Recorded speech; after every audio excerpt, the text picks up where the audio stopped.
Hello, everybody, and welcome to this week's episode of I Cast Fireball, an actual play 5e D&D adventure where we go through the campaign Tyranny of Dragons.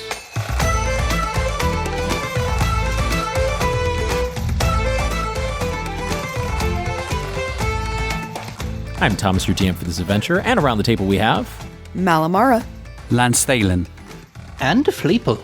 We want to first and foremost welcome all of you again to this week's episode, but we want to also excuse Malamara over there. She is fighting a cold, and she has been willing to tough it out with us this week to make sure that you, the listeners, get the content that you deserve. So thank you again, Mickey. Thank you, everybody here. But before we jump into today's episode, let's go ahead and recap where we left our adventurers. I'd say there were some pretty wild shenanigans that happened. They entered into one of the ancient statues that are surrounding, protecting Waterdeep, and came across the custodians, where they were all following a fanatical leader of Stonky. Come to find out, the statue had been built to be a rocket long, long ago, and Stonky had repaired it and was going to launch everybody to the seeming moon. Now, the Jank squad were able to subvert this by beating up and interrogating Stonky to the point where they were able to get just enough information to where in the final few seconds, Fleeple was able to stop the countdown, and Waterdeep was saved from the travesty of a statue exploding in the middle of the city and being launched into space. So well done, Fleeple. Well done, Jank Squad, as all of you tiredly and annoyedly walk out of the statue with the guards swarming up to capture the custodians. It's very similar to like a crime scene at the end of a movie or at the end of an episode where they have tape, they have lights flashing for no reason, and Stonky's being shoved into a carriage with cuffs behind his back. The three of you just look onwards and look at the work that you did, and the lead investigator looks over to you from a distance and with the three of you makes eye contact and nods their head appreciatively before walking away. Very dramatic moment, but all three of you can take a well-earned rest at the Singing Sword tonight. Thank goodness. Yeah. So, that is a full rest for all of you. Yay! Full spells, exhaustion, 1 point of exhaustion gone away. In fact, all exhaustion gone away because the events have been a little bit too much for you to venture out on a consistent basis into Waterdeep, too far away from the Singing Sword. And so, a lot of the time, although you do have your little jaunts into the city to go to the Illusory Illusion and some of the other shops, you have nothing else major that happens in the party and in Waterdeep until the council arrives. Now, my players, I want to give you an opportunity to go to the Illusory Illusion, go to the temple, but for the sake of story and the sake of our listeners here, I think it would be beneficial to jump into the Council of Waterdeep for now, and then after the Council of Waterdeep, handle a lot of what you were hoping to accomplish in Waterdeep, unless there is a pressing matter that any of you would like to present that we can resolve now. That works for me. Well, before we jump into the Council of Waterdeep here, the first Council of Waterdeep, I'd like to address you, listeners. As you may know, the Jank Squad has been formidable opponents to the Cult of the Dragon, and as such, with their DM presenting them options, little teasers, possible foreshadowing by introducing characters earlier than they had been initially introduced into the campaign, the Jank Squad has destroyed a few of these members, namely Resmir and the Red Wizard, Mondath. Rathmodar? Yeah, Rathmodar, sorry. And Mondo. And Mondath. Lots of death. But spoilers for this campaign that you're listening to right now, those characters do play a significant portion later on into the campaign there, into Tyranny of Dragons. And so as a result, to reward the Jank Squad and to not just ignore their accomplishments, moving forward, we will be injecting a little bit more of our own iCast Fireball flavor to this adventure to help circumvent some of the initial written story points. I mean, when have we ever introduced a homebrew adventure, homebrew element to this adventure? I feel like it's been fairly minimal. Yeah. It's like in the video game when like the big bad is introduced like in the first act, but we just like took out a gun and shot him in the face, and we're like, all right, story's over, I guess. Speed runners. We just sped run.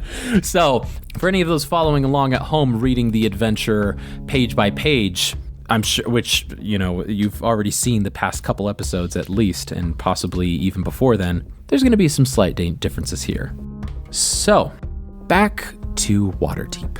The three of you enjoying your downtime, sharpening your sword, going over your material, going over some of your spells, going over some religious texts for Bahamut, or just trying to glean information about the Harpers, whatever it may be. The three of you are in the Singing Sword one morning after a delicious breakfast.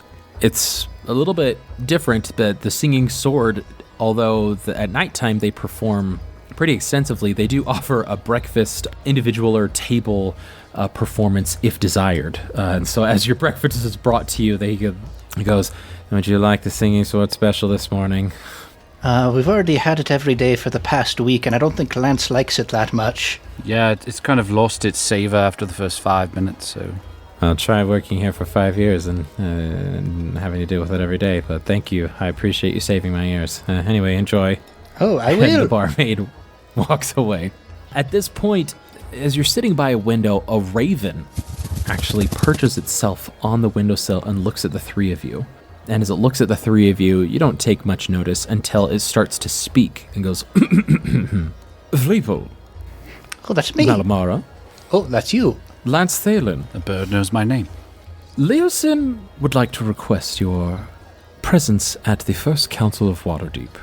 If you'd be so kind to meet him within 2 hours' time at the Lord's Castle, he'd be most obliged where he can fill you in before the festivities, well, rather, the meeting is going to occur. Do you agree? Oh, that works for Yeah, me. we've been waiting for that, so yes, that would be great. Caca, yes. Excellent, excellent. And he gives you a side eye, Lance. I will deliver the information immediately. Farewell, and flies away. All right, the day has finally come. Was that rude? Should I not have done that? Mel just shakes her head. I didn't, it's a bird. Okay. Awfully presumptuous Lance Thalen. I know, I generalized, I stereotyped a bird. I'm sorry. Yeah, we're here. I mean, it feels like we should have at least had like a good amount of time to do things by ourselves, but the time is just sped up on us. Yes, I'm sure that we did. We'll just talk about it later. That's true. That's very true. My, how the time flies. So, after a few hours, all three of you go to the Lord's Castle.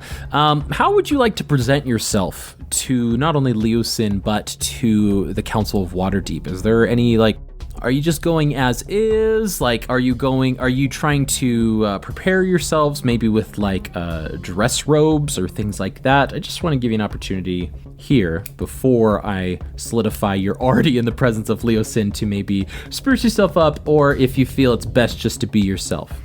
Well, this was one of the things that Fleeple would have done. Is there any chance that the illusory illusion has any potions of longevity in stock at the moment? Oh my gosh, Fleeple, it's a drug, man. It's a drug. Sounds good. The illusory illusion, last we talked, if I recall, it was going to come at a pretty steep price because they had to go to some other noble houses. Just for my edification, how much gold do you have? I have 1,378 gold pieces. Okay, sounds good. Let me roll to see if they were able to scrounge something up for you and if it was possible to sell it to you for that. But I'm not sure if the party would be willing to agree on Fleeple's addiction to youth. Oh, why would they not? Definitely not. I just need 5 more years. Just give me 5. I've got these 300 gold pieces worth of diamonds that I surely won't need for any life-saving spells in the near future. Hey, there you go. Just the brief interaction here with the illusory illusion. He goes, why, yes, Fleeple, I have not been able to procure, or at least come across a noble that will admit to using a potion of longevity, unfortunately. So, unfortunately, I have not yet obtained. I will keep looking, though, and ensure, because I know this has been an item of a great importance that you wish to purchase and acquire. Well, that's all right, I suppose. We'll wait until another time then. And flash forward to Fleeple just in his ratty old fleece, completely the same as he usually is. Well, Mal definitely went out and got a new pelt to wear across her shoulders, a nice wolf pelt. Her other one had been stained in blood so many times that too many times. It's turned pink. And so she... Who put their socks in my load? She got a new gray wolf pelt to wear across her shoulders.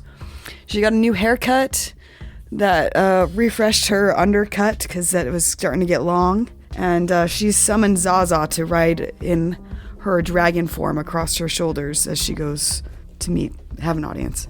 Excellent. Shaved tusks, pointed tusks, letting them grow.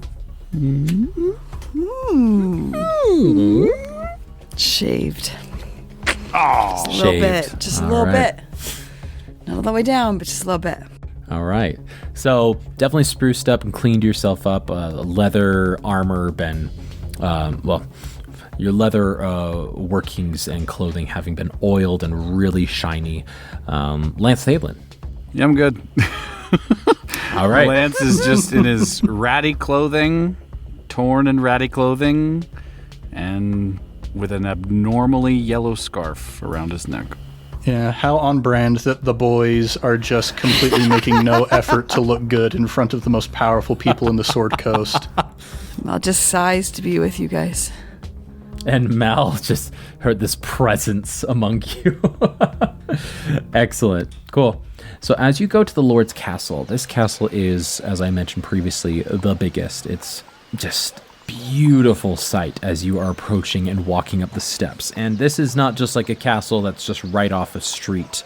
Like, this is the market and the castle steps are right off the market. This takes a little bit of time to walk up to. It is a monument, if you will. So it takes you a good 30 minutes of just walking from one of the closest houses to make it up the winding path up to the Lord's Castle, through their gardens, through this massively large courtyard, until you finally walk up to the Lord's Castle. As the guards ask you, one of them has just a paper, and as you approach goes, yes, name? Fleeple. Fleeple. I don't see a Fleeple on here. What about your other names? I'm trying to remember. Does Leosin know me as Jank? I think he knows me as Jank. Is Jank on the list? I do have a Jank squad on here. Yes, that's us. All right. I should say 3 of you, yes, and he points to you, Mal. Just keep your familiar in check, or else we'll have to annihilate them. Zaza growls at him. He goes, well, bit snippy. Anyway, you're welcome to go through. Snapper. And as you walk through, this is this massive double doors.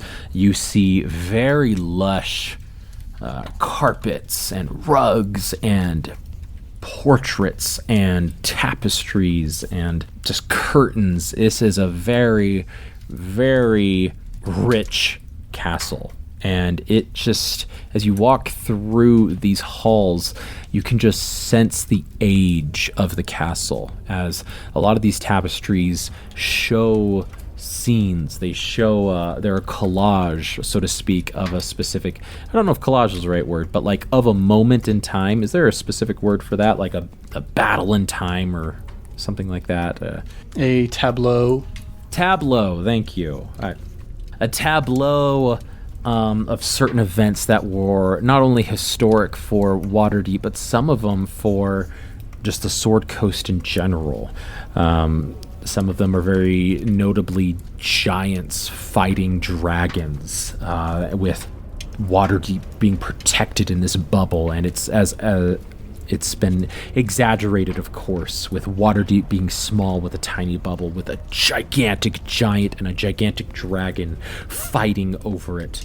There are other instances where you see the stone statues fighting against an orc horde that was battering against the walls as Waterdeep seemed to have been surrounded. Just these beautifully intricately drawn, woven, painted, some of them even magically painted tableaus spring to life in front of you as you walk down these halls. What are some of your thoughts, or like what are your characters thinking as you go to approach Leosin before this council? Well, with all of these like fantastic, beautiful images, especially of these dragons, it does ground Fleeple a little bit more. You know, they've been kind of shooting the breeze, kind of having a fun vacation going on, inconsequential, very relaxing side quests. But yeah, this is kind of bringing him back to the moment of like, yeah, this is what we're here for. It's finally time to get back in the zone. Excellent. Yeah.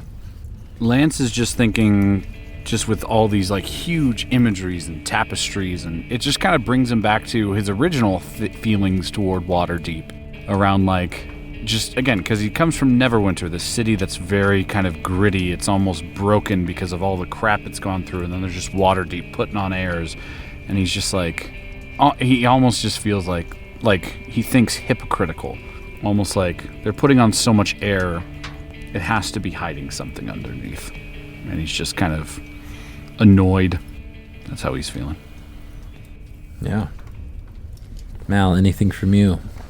Mel has a lot of introspection, much the same way that Fleeple has. She's allowed a lot of her own stuff to kind of knock her off focus, I guess, in a way. So she has to refocus and remember that she's here, she's working for Fleeple, and the task is to do away with this cult and to keep the return of Tiamat from happening. She needs to stop letting her personal stuff get in the way and just refocus on that. Excellent. As the three of you and Zaza are led to a side room, the door opens and you see Leosin, a very familiar, friendly face, look up at you. Very, very fine, intricate, beautiful robes that they are working with, bright green and bright orange accenting each other. There seems to be some gold that is like glittering off of his robes, whether that's by illusion, whether that's just the way that the light is hitting his clothes, you're not sure. But as Leosin looks up at, and sees the three of you, he breaks out into a wide smile and goes, "Ah, yes, my friends. Fleeple, Lance, and Malamara. Come in, of course. It's so good to see you." And as the door shuts behind you, you see that he had been looking at some of his notes on a table. Not a large table, but just some notes that he seems to have jotted down in preparation for the meeting. He goes, "Well, it has been a little bit of time, and there's some things that we each have accomplished. I hear that each of you most recently saved Waterdeep from an explosion, it seems like." Yes, it was quite a situation there, but we are not dead, you are not dead, so it seems like things are turning up roses. It was touch and go for quite a while. We found out some very useful information, but no, not dead yet, thankfully. I pray Bahamut gives me his platinum breath long enough to see this adventure finished. I hope the same as well. Yes, of course. I would have to worry about that a lot less if there was any potions of longevity in this town, but I guess not. Fleeple, just drop it. Yeah. I'm sure you could find some. I mean, if you tried. Well, we'll get into that later. We can swap notes after the important meeting has occurred. Now, is there anything you'd like to fill me in? I have some things I'd like to share with you before we go into the meeting. But is there anything in particular you would like to share with me before we go into the larger gathering that will be happening in maybe an hour time or so? And I'll look over to Lance in particular and say, Well, there have been some changes in the leadership of the Cult of the Dragon recently in response to some of the things that we have done. Oh, yeah, we never told him, did we? Interesting. And he gets wide-eyed a little bit and goes, fascinating. We had like a whole month that we could have sent you a message. That's okay. Yes, like, what are some of these changes? Yeah. Okay. Do you have specifics? Yeah, we got some specifics. Yeah.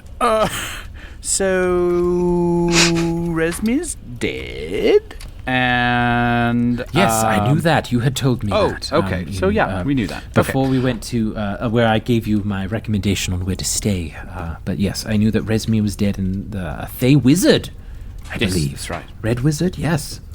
Let me confer with my Fleeple. What are you talking about? What are we missing? I'll give you a little bit of moment's time, just in case. And he'll go back to his notes, and he's like frantically poring over these notes to make sure he's got every single thing like memorized into his brain. Fleeple, I'm not sure what you're talking about. How much do we want to tell the council about Vandal? Oh, crap. And Lance just, realizes this, month-long vacation of simple side quests, oh, crap, yeah, that was a thing. And yeah, the guy who, completely ruined my life. The man who killed me, literally. Well, you don't know that. Well, no, not that, Lance forgot Vandal, but he's I forgot, he's tied up and everything, and we've never told anybody that, and holy crap, what does this mean for me? So Lance almost goes even more clammier than usual, and Cannon. Might as well just embrace it. Lance will turn to Leosin and be like, "Oh yes, so we found out that there is a potential new higher-ranking member of the Cult of the Dragon, who also happens to have a very strong connection to the underground network of the Sword Coast. A leadership member of the Zentarum, in fact. So, seems like the Cult of the Dragon has connections with the Zentarum now. Intimate connections. By the name of Vandal. I see. Interesting. I'm not... This is incredibly useful information. I wonder how it melds with some of my information. You see, I have heard whispers that the Zentarum are not okay with the Cult of the Dragon, to some extent. But you have heard that the Zentarum has connections to the Cult of the Dragon. Well, Vandal, from what we hear...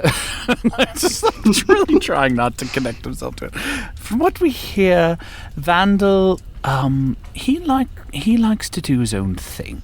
And so even though he is connected to the Zentarum and is part of their network, it is 100% plausible that he is also going rogue with this too. I see. All right.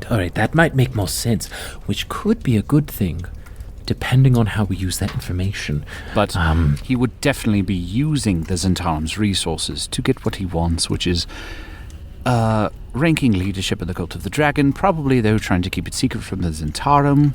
He's a sneaky, snide individual. I see. Do you know how far up he is in the leadership in the Cult of the Dragon now? From what we've gathered, he's seeking for a mask. He wants to be a mask wearer. Is it the white mask? I don't think we got a color connected to him in particular. Goodness, this could really make a lot of sense, because the Harpers, and looks at you, Fleeple, the Harpers have heard rumors and whispers that the white mask had been stolen by the previous worm speaker. Resmir? No, the Resmir was the worm speaker for the Blue Dragons. The white mask was stolen by the worm speaker for the White Dragons. A dwarf by the name of... Oh yeah, that's most likely Vandal. That sounds 100% Vandal. Yes, the dwarf's name is Varum. And we believe it was some sort of Zentarum association, so it could have been Vandal. But last we heard, Varum was eagerly seeking out this mask. But this is just fragments that we've gathered over not only the caravan that we were following to see where the gold was going, but also just our contacts all over Faerun entirely. Regardless, that will be discussed a little bit further in depth in the council. So I can absolutely go into it, but I will be repeating it in the council as well. Is there any other information you wish to share with me before I share some additional stuff with you? I think that's the most of it. I'll just keep my ears open for Zentarim Varim. Sure, yes, absolutely. And Varum, I should clarify, Varum is the worm speaker. That's the name of the worm speaker. The dwarf who's trying to search for the white dragon mask now. I can't confirm that. So, but regardless, that's the whispers and the rumors we've heard, which sometimes rumors are almost as good as truth. The dots seem to be connecting. Yes. Excellent. But nothing else from your end here, so I will share some of mine. I was able to track and follow the payments, or rather the money, in the caravan, with either through my association or to throw off the scent through other hoppers who took my place, stepped in there, and we were able to track it to a city called... Sorry, not a city, a village of Parnast. Parnast. Parnast. P-A-R-N-A-S-T. Now... The cult's money. The cult's money. It's being transported there via magical means. It was a whole, month-long adventure that was a little bit dry at parts, and which wasn't really engaging as a production level sort of... It was a pretty good idea for us to just skip it to, go off. Yes, exactly. So, yes, we were able to track down the money to Parnast. Now, the money wasn't being housed there. We just heard rumors and whispers that Parnast was its final resting place, but we couldn't find exactly where it was being housed there. I have my own suspicions of where it might be because not half a day later that we arrived in Parnast, a cloud giant's stronghold appeared in the sky. Not too far from Parnast, and so we didn't have the resources to try to infiltrate, and so we just had to go off of that information and make it back to Waterdeep as quick as we could at that point. A cloud giant stronghold? Yes. Yes, there are big, tall, terrible giants in the sky. There are giants in the sky. Big, tall, terrible giants in the sky? Big, tall, terrible giants in the sky. Yes, when you're way up high and you look below. The world you left, the things you know. Are we just going to recite the entire song now? No, we are. Oh, look, a cow as white as milk. One midnight gone. Anyway, okay, back to the story. It was your fault. So, yes, so that's, I have my suspicions. I'm fairly confident that that stronghold did not show up as a coincidence, which will be something else that we discuss in our meeting. But that was sort of my update here. You've already given me your update. A few other things, and just at this moment when he is going to talk a little bit more, all of you feel a sudden shift in the air around you. It's not alarming, but it is noticeable, and the big reason why you all notice it is because Zaza perks up and looks north and just stares at the wall for a long period of time before they get agitated and start flying around and hopping on a table and just listening with their ears perked up. The feeling that you have is akin to the drop in air pressure before the approach of a deadly storm, which is accented even more because you are indoors. Or you could maybe equate it to faint tremors felt from a landslide or earthquake that seems to be far, far away. Malamara icebergs that are crashing into the sea or crashing into one another on the spine of the world would also be an appropriate description there. But you're not the only ones that have noticed, as I have stated. Leosin, of his own of his own volition, looks that direction and just sort of pauses. All of you go unnaturally quiet, and you could hear a pin drop. There's no rustling, no conversation, no movement in the surrounding rooms for a good 15 seconds. When finally you're pulled out of this mesmerizing stupor, so to speak, and Leosin looks at each of you and goes, apologies. I'm not quite sure what came over me there, and, yes. Allow me to continue on there. I'm sorry, you all felt that too, did you? Yes. Yes. Is there any windows or outside access from the place we're in? Not in the room that you're currently in. You know from the hallways, though, that there are gigantic windows that can see outside.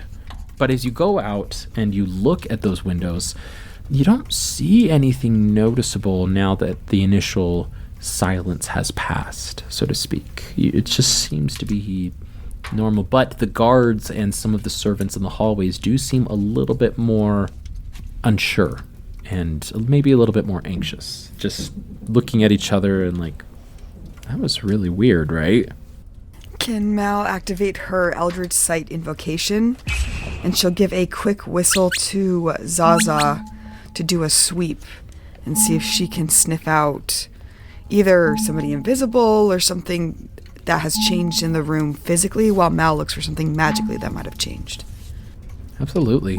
As you activate your Eldritch Sight and have Zaza sniff out nothing magical other than your own magic items and a few magic items that Leosin has seems to be activating your Eldritch Sight. And in addition to that, Zaza is unable to find any animals, any unusual scents, but they are a little bit more agitated, so to speak. Them more than anybody else. That silence seems to have affected them in their pseudo-dragon form. Mal whistles for Zaza to return to her shoulders and orders her to stay close. I'm not quite sure what that was, but perhaps some of the mages or more magical beings that will be approaching and attending our meeting will have some insight into maybe that was. And maybe it was only confined to this castle, but it felt distant, so I have to feel like it was maybe felt in Waterdeep as a whole, maybe even further. Yes, you said it was the white dragon mask that had been stolen? Yes, of course. Yes, it was. That's the rumors that we've been hearing. I wonder if that has anything to do with the kind of chill that could spread across an entire coast. I mean, there's so much we don't know about these masks, hence why we had you go investigate what they were and what they are. What are white dragons' power? Ice. Yes, cold.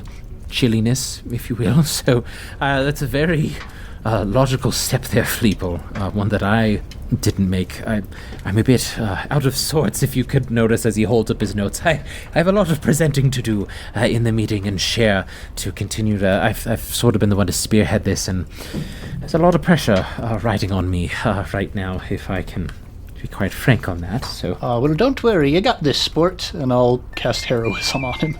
Aww. Jenny Craig! Does everybody have a crush on Jenny Craig in this town? The elusive Jenny Craig. So, yes, he goes, yes, of course. I just wanted to prep you before we actually go into the meeting. We have a number of organizations that will be represented in this meeting. Some organizations will only have a few individuals. Some of them will have a large number of individuals. And how familiar are each of you with the, I guess, clans, maybe the sects of Faerun? Religious? That's a good point. No, I'm mainly referring to organizations like the Harpers. There are some Harpers we try to remain in secret except for those that are in the know. But you also have the Order of the Gauntlet, which, if you remember, Anthar Froom, who you met not too long ago, was a member of. We also have the Zentarum, a massive organization, although we don't necessarily like what they're doing, but we also have 2 others that I don't believe you've encountered quite yet. One of them is the Zentarum represented on this council? I don't believe so.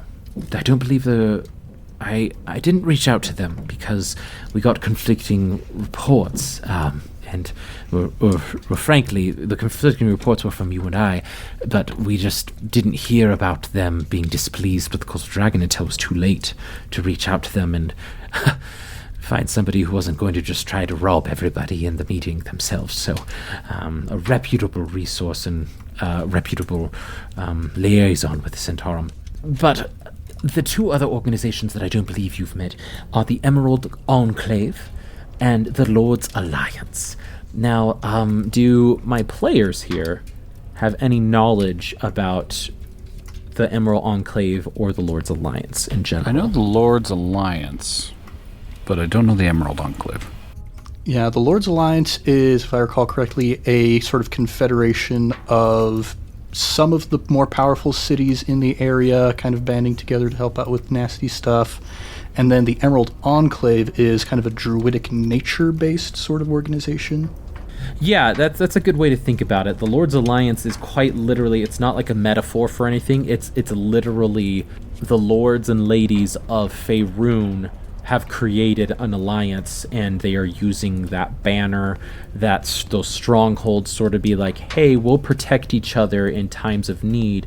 If you're part of this, and you pay your monthly dues, and you support soldiers, and things like that, then we will come protect you. It's sort of like an insurance, is maybe a generalized way to think about it, but the Emerald Enclave, really it can be, although it is more druidic, maybe nature-based, it really could be any person, any creature could be a part of the Emerald Enclave, whether they are a druid, whether they are a ranger, they could be a barbarian, they could be a rogue and be part of the Emerald Enclave. It just is, they're dedicated to maintaining balance in the natural order and combating forces that threaten that balance. So if a natural forest fire springs up, they are going to, as long as it's not destroying a town, they're going to let that go, because that is the natural order, as opposed to if someone is just wantonly destroying a forest, they're going to step in to make sure that the balance is maintained. The naturalness has to be maintained as well. So yes, that's sort of like the general gist of these organizations here. Just one more time, the Order of the Gauntlet, to remind you, and they're dedicated to, these members are dedicated to justice and equality. Usually paladins, maybe some knights, it really could be anybody, but those are the people that are drawn to the Order of the Gauntlet specifically, who like to bring justice and equality to all. Very opposed to evil, of course, which is why Anthar Froom was a great ally when I mentioned the Cult of the Dragon, because to him and to myself, they are inherently evil. So it was easy for us to form a quick alliance there. Mm-hmm. But so, as I mentioned, there are going to be representatives from each of these organizations, except for the Zentarum, which will then we will share our information and hopefully create a coalition to stop the Cult of the Dragon in its tracks by combining our resources, pooling our resources, and to fight this evil and destroy it from the land once and for all. I'm trying to remember, Ralph was the only one who Lance revealed to that he was part of the Zentarum, right? I believe so. Okay. Yeah. Oh, yes. Well, good to know that nobody from the Zentarum is going to be here at this meeting, then. Well, I'm affiliated with them, but I'm not like an active member of them. I'm not like, don't mind me while I fill out my weekly Zentarum report. Paying my dues, my union dues. Technically, the Zentarum thinks I'm dead. And yeah, of course, I wouldn't be so, I've had some run-ins with the Zentarum, and I'm not naive enough to believe that there wouldn't be some hidden members there, possibly under false guises. Maybe not direct leadership, but a servant here, a servant there, who maybe somebody called in sick today and they happened to be in their room at the time listening to the proceedings. So they're a crafty organization that have survived almost as long, if not longer, than the Harper organization. So I wouldn't count them that they are unaware of our meetings, so to speak. So now what they do with that information, we'll just have to wait and find out. But quite really what I will be doing, and what I would really appreciate your help in doing, is to convince these alliances, these organizations, that there is a significant threat where action needs to be taken, and research has already been done, significant research has been done. I'd like you at times to share your experiences and to share what you have done to not only assist, but you've been the boots on the ground in a lot of situations. Heck, you killed Resmir and a Thay wizard, and that's no small feat. Speaking of which, we have the item that we obtained from that encounter. Are we presenting that today, or are you wanting us to hang on to that? I think it'd be best. I mean, we can go over it first before we present it. We can go through the contents, things like that. I have to imagine it's a locked treasure chest. I can't imagine Resmir would be so brazenly open, leaving valuables open and available to anybody for the taking. We haven't really opened it under advisement. For opening it makes it more accessible to those who seek it. Yes, of course. If we were going to present it... Would you like us to try and open it right now? If we were going to present it, and if it was going to be a major factor, we probably should check to see that it's there, and that the treasure chest is able to be opened. But if we don't want to present it in the council, I think we have enough information to at least... We might have enough information to sway people over to uniting in the cause. I mean, we have the dragon eggs. We have the Caldera entire experience, defeating Mondath. We have me following where the money's going, the cloud giant stronghold in the sky, your whole interaction with Resmir itself. That's quite a bit of information. Our whispers of the dragon mask being stolen. If we want to leave the treasure chest closed, we might be good, but... I mean, it would be good to check to make sure that it's in there. We've never checked, and so that's probably a big thing. Do we have faith in the security of this location? That's definitely something we need to do. We should not open that treasure chest unless we have something to stop from scrying. Or... I mean, to be fair, yes, but also I would say this place might be more secure than, like, our room at the Swinging Sword. You're right, but there's that bard tale, what's it called, Hocus Pocus, where they open up the book and there's a giant skylight, and I feel like opening up this might not be the great idea. Have you heard that one? The Singing Sword sang it a couple nights back. I think it's a northern spine of the world. It definitely seems like a warlock sort of story. That's very specific. Maybe one you got from your patron, but... I feel like it has a cult following, that tale.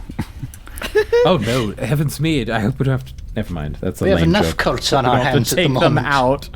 Enough cults. Speaking out of it, do we want to open this box? Yeah, what do you guys want to do as the players?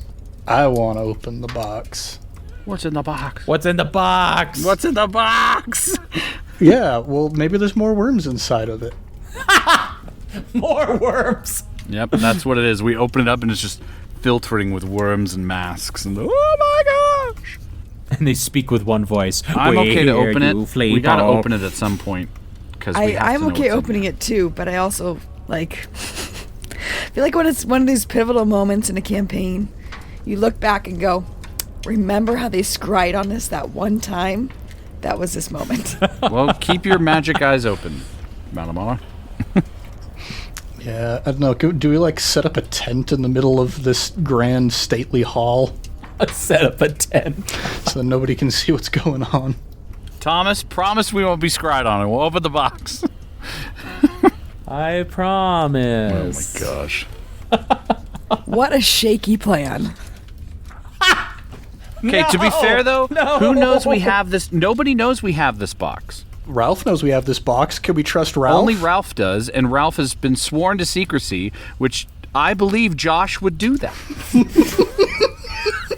If he wants Josh to keep scrying on us right now, if he wants to keep his Gosh butt alive, dang it, Josh. he won't do that. His whole little plan relies on us not being known. We haven't kicked him out of the Discord yet.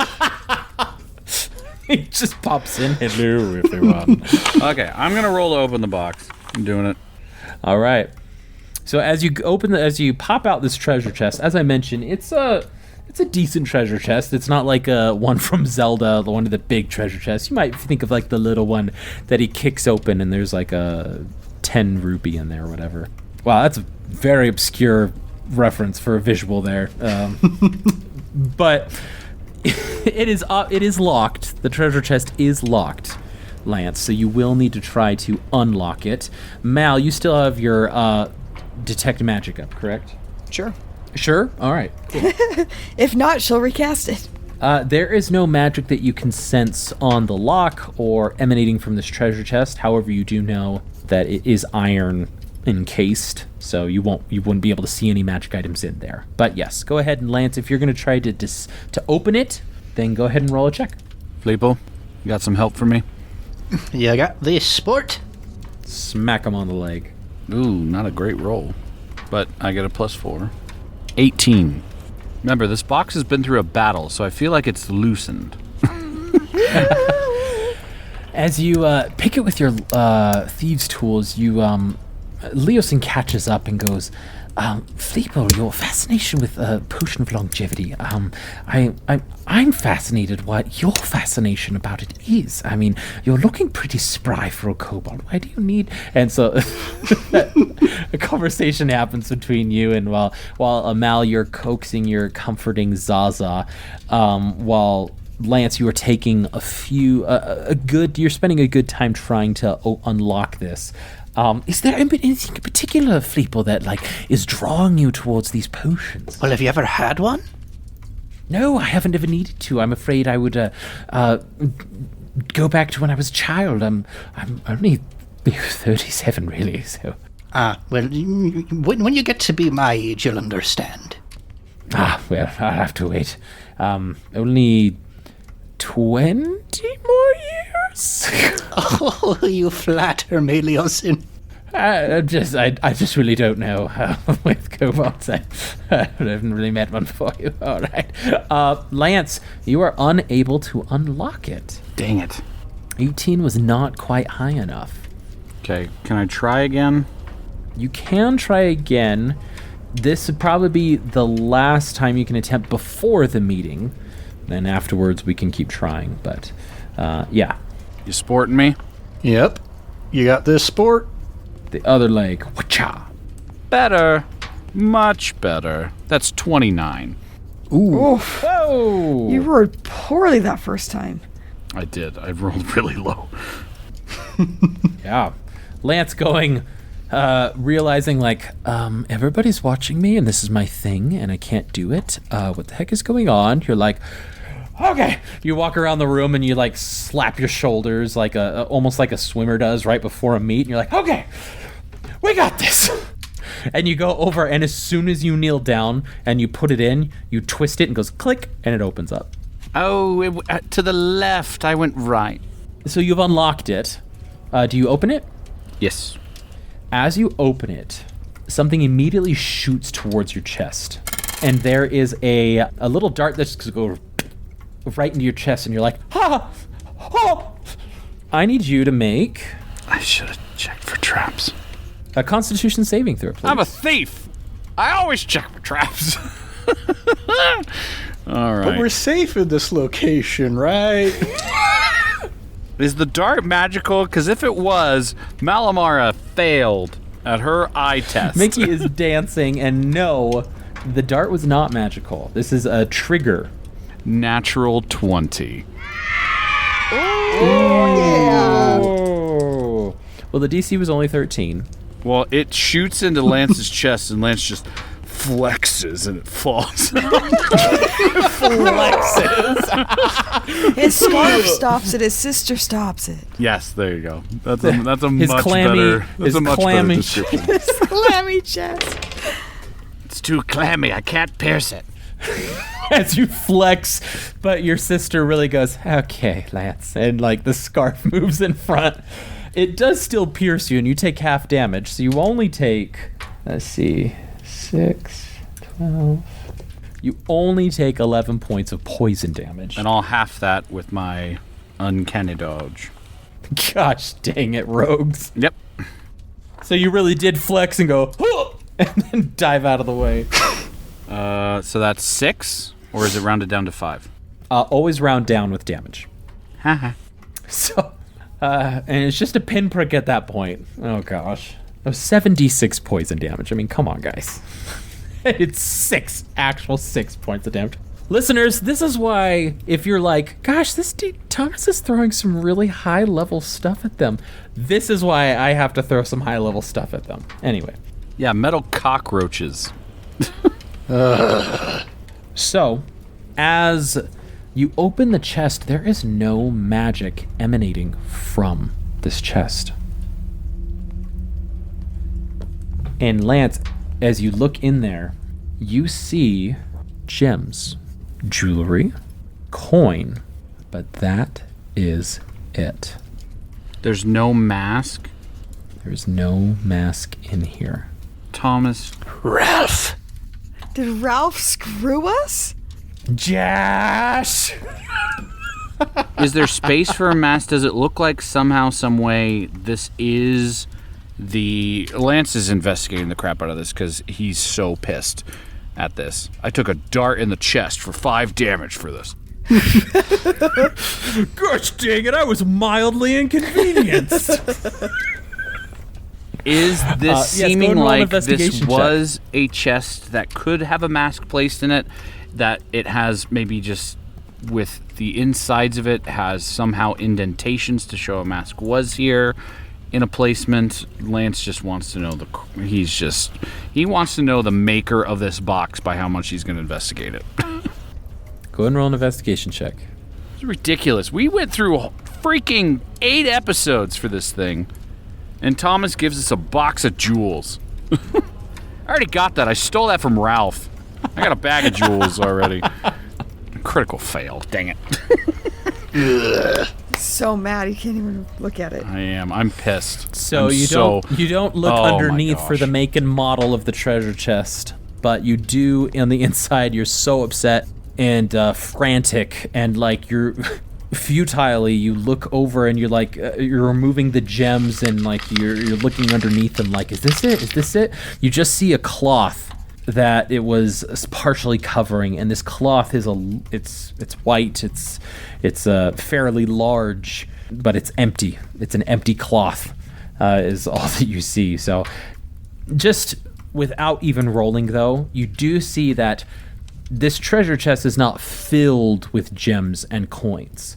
Like, it's just at the bottom. And so there is some depth to the treasure chest that is currently empty. And that's information you don't need to roll for. Like, there could have been a sizable object in here that could have fit in here and still closed. Lance is so angry right now. He will just stand up and kick over the chest and just fume out of the room. He's just gone. He's gone. He is so pissed at this. He just walks out. Now that the gems have spilled out of the chest, does the bottom of the interior of the chest match up with the bottom of the exterior of the chest? Is there perchance a false bottom in this trunk?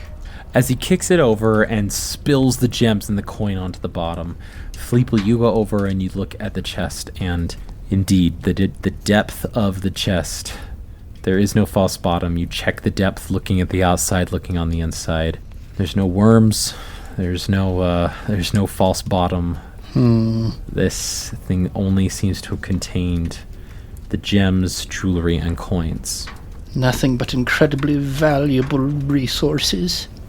I'm going to count up all of the gems at least. I was just going to say, which I can go through these. The gems and jewelry includes a set of matched peridot stones on a gold chain that is worth 400 gold pieces. A silver torque with dragon's heads that is 200 gold pieces. 6 moonstones, each of them worth 50 gold pieces. And 20 loose pearls, and all 20 of them altogether equal 3,000 gold pieces. And as Fleeple's trying to count up the pearls, every once in a while, the count is off. And it's off again. It's off again. And Zaza keeps dashing over and picking one up and scurrying away with it. He comes over and grabs another thing and scurrying away. My pearl. He's gathering his little hoard.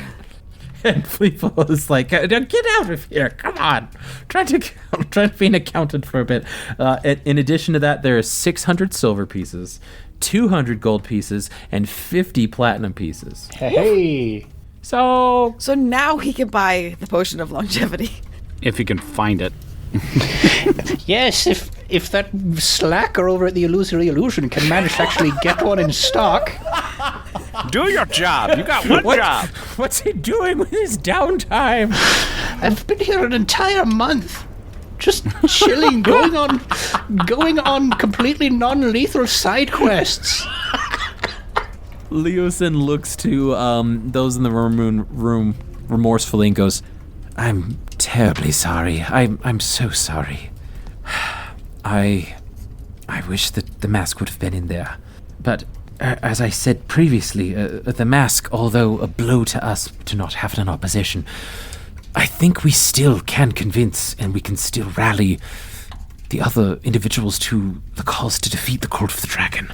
But I don't want to be insensitive to you sacrificing so much to have the mask so close in your grasp. I am truly, truly deeply sorry. Well, it's a good thing that we opened it before we got in front of all of the most powerful members of all of the most powerful organizations in all of the Sword Coast. Yes, that is a silver lining.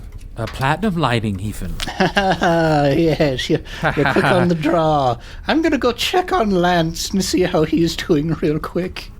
I'll gather my notes here, and I'll let you continue. We probably will be meeting in about 10 minutes, so you just have a little bit of time to gather yourselves. Booyah! Fleeple, will you pick up all the stuff you've been counting? I'll grab Lance and I'll meet you in the inner sanctum. Okay. And I give into a little bit of my draconic heritage as I just start greedily grabbing all of these gems. Zaza's there with you, helping, quote-unquote, helping. Mine. So Mal will exit the door and try and discern where Lance went. Lance, I imagine that you, even if you wanted to be alone, you couldn't have gotten too terribly far without servants being able to point out the direction you head for Mal to be able to follow you. Are you just in the hallway? Lance is at the steps. Lance is outside at the steps, just probably on the top step or near the top steps where those two guards are, and they're probably just like awkwardly like, okay, what's this guy doing? Mal finds him wherever he chose to sit and just sits quietly next to him. And as Lance is sitting there, as Mal finds him, he's just staring kind of absent-mindedly outward onto the view, obviously the beautiful view, which just irks him even more, of the city of Waterdeep from these steps. And he has the bow actually out, and he's just like holding it, kind of gripping it in both hands, like squeezing it almost, like just like running his hands, like if you ever have, hold like a staff or just like, a piece of wood and you just kind of like grip it really tightly. He's doing that with the bow. Do you want to talk about it? Why did we even do that? Like, we killed somebody for that thing. They fought for their life for that thing. And there's nothing in it? They didn't fight for jewels or for platinum. They fought for their life. Like, their life depended on that box. And I can't see how Ralph would... Like, he couldn't have swiped it from us. He would have to reset the trap. He had no time to do that. He didn't even touch the box, really. In terms of, like, actually having time for it. What was the point of that? Mal opens her mouth to say something and then decides to close it again because she's gotten the sense that Lance sometimes will continue talking if unprodded and be more honest the more he speaks. So she opens her mouth and then closes it and lets him kind of think through and process as verbally as he needs to. Mal, go ahead and take an inspiration for that. That is some good insight. Yeah, he'll just sit in that for a moment and then just be like, anytime I try and have a semblance of hope, a semblance of trust in something, I just get cut off. I'm trying to be a part of this group. I'm trying to get where we need to go, wherever that is, wherever Fleeple needs to go, wherever you need to go. But whenever I start to think it's going to work, it just screws me over. Like, that's what happened with me and Vandal. Like, I trusted him. I trusted that man like he was my own father. I saw something wrong in our organization. I told him about it. He congratulated me that I found it. That I wake up in a gutter with my throat cut. Like, I need to see these things before they happen, but I never can. Even less sure what to say now, she slides closer to him, and knowing that he doesn't like to be touched, she knows that a touch won't be comforting to him. She just allows that silence to be between them. And then, quietly, she says, "You're not alone anymore. You don't have to look out for yourself anymore. That's what we're here for." And I know that's hard to trust. Trust me, I get it. I know that's hard to trust. But you know Fleeple and I have your back. And you know we're going to get it back. We're going to find the mask. We're going to find out what happened. And we'll get it back. Lance will reach out his hand, very, as she said, very against type, and actually like grab her hand and just like look at her dead of the eyes. And he's tearing up. He's emotional, obviously, and he'll just be like, I know that. But that's what scares me. You trust me.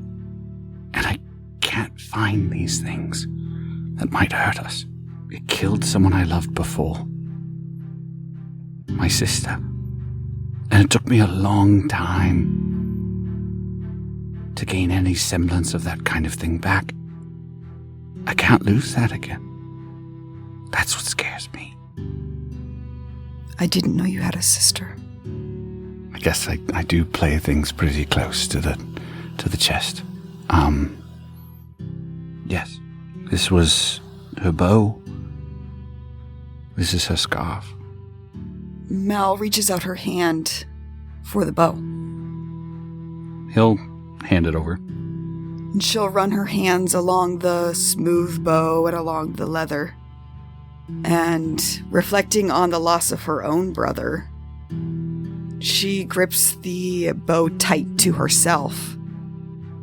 And she looks back at him and says, "Trust is scary, Lance. It is. It's vulnerable to trust somebody.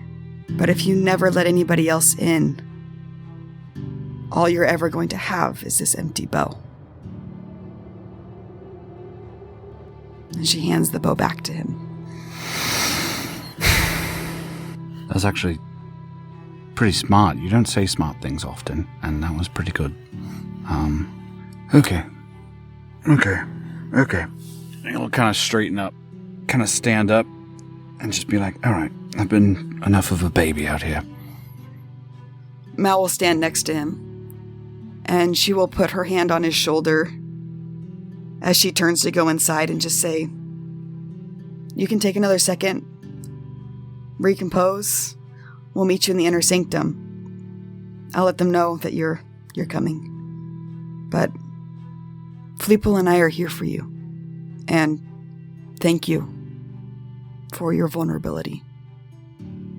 for your trust.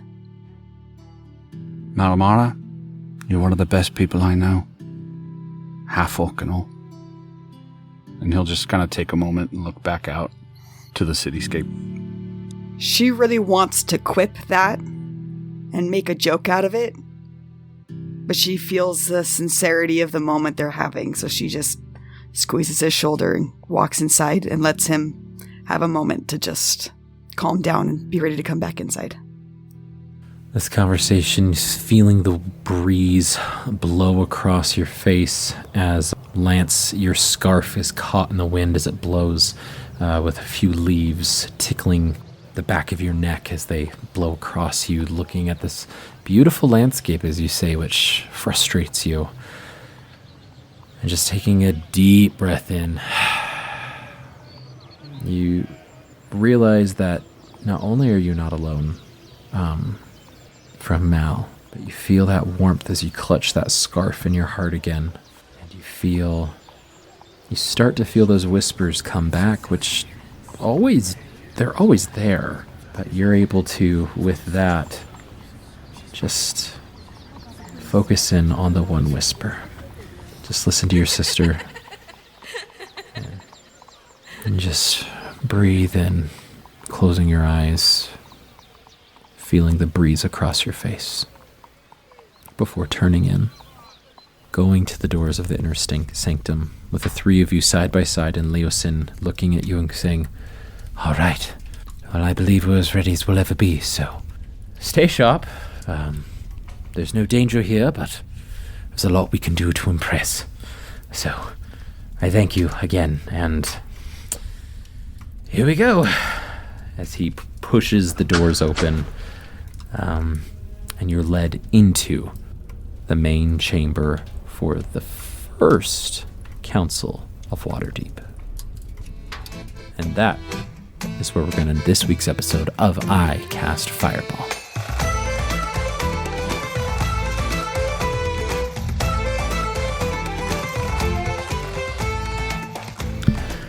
Whew. First Council of Waterdeep does sound kind of like a bank. Yes, it does. Welcome to the first Council Yes, of it does. Waterdeep. How may I help you? There's going to be tellers in this entire council asking for transactions. Oh, I have so many gems. I need to do something with them. I got to put them into like a CD or something. Would you like a small business CD. loan? Interest rates, Yeah. record loan. Yes, will this appreciate over 5 years, or do you require a 10-year?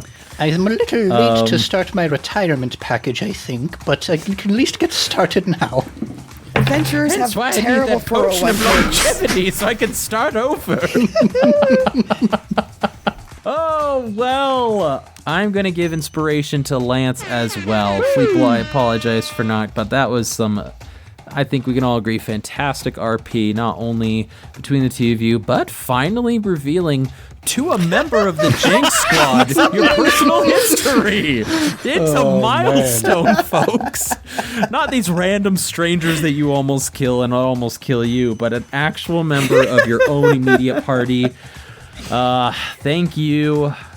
Thank you. That was just fantastic. I'm going to steal what Mal said, and my players, Ned, Jacob, and Mickey, thank you all for being vulnerable in this episode. So, that's going to do it for this week's episode, but listeners, thank you as well, especially for joining us again on this leg of the adventure as we dive into the unknown of what is going to happen in the Council of Waterdeep, and what the next steps are to defeating the Cult of Dragonar. Will they have help? Will they have assistance? You're going to find out on the next episode. Don't forget to tune into that. But if you like what we're doing, please feel free to leave us a 5-star review on the podcatcher of your choice. We love not only seeing them, reading them, it gives us valuable insight onto what you like. A lot of reviews seem to say that they like Fleeple, which we kind of know. Which we do too. But yeah, which we do. We love Fleeple, but we've also gotten some other reviews that we're going to shout out here. We've got, and I apologize if I butcher this name, but we have an adventure.